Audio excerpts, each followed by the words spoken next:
हिमाचल प्रदेश की वर्तमान कांग्रेस सरकार जो श्री सुखविंदर सिंह सुक्खू जी के नेतृत्व में चल रही है, वो एक बार फिर से गरीबों की कमर तोड़ने के अंदर जुट गई है।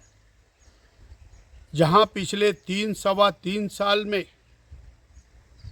आम आदमी का, गरीब आदमी का, सामान्य नागरिक का जीना दूभर इस सरकार ने किया है, वहीं बीपीएल के नए नियमों को लागू करने की तैयारी कांग्रेस की सरकार ने की है।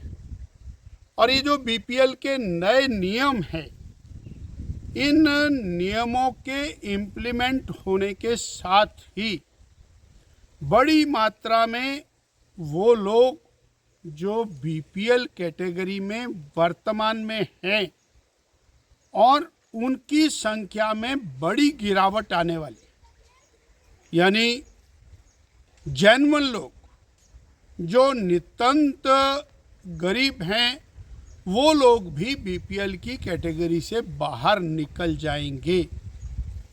ये सोची समझी रणनीति के तहत है। जो ये व्यवस्था परिवर्तन की बात कहते हैं, उस व्यवस्था परिवर्तन नहीं, गरीबों के लिए व्यवस्था पतन की तैयारी के अंदर वर्तमान सरकार जुटी है। केंद्र की नरेंद्र भाई मोदी सरकार ने नई योजना के नाम पर जी राम जी योजना दी,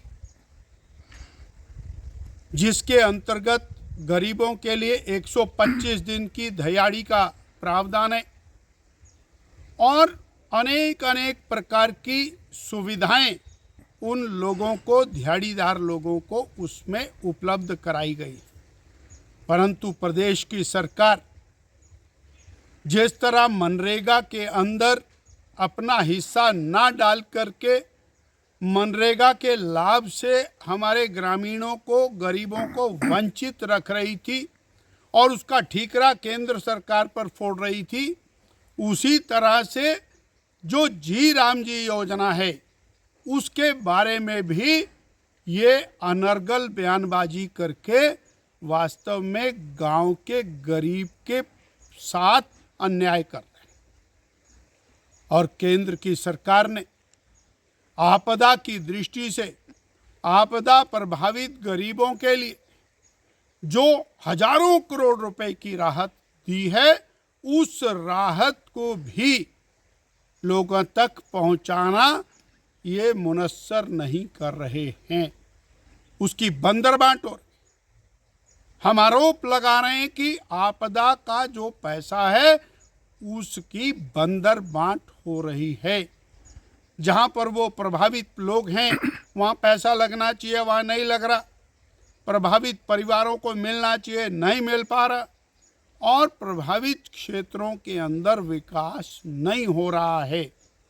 इस प्रकार केंद्र की सरकार, नरेंद्र भाई मोदी जी की सरकार, श्री जगत प्रकाश नड्डा जी की सरकार, श्री अमित भाई शाह जी की सरकार ने जो 5,300 करोड़ और 601 करोड़ रुपया जो प्रदेश की सरकार को दिया, उस पैसे का उपयोग अभी तक नहीं हुआ है और जनहित के कार्यों से हट करके ये गरीबों के प्रति अन्याय करने में जुटे।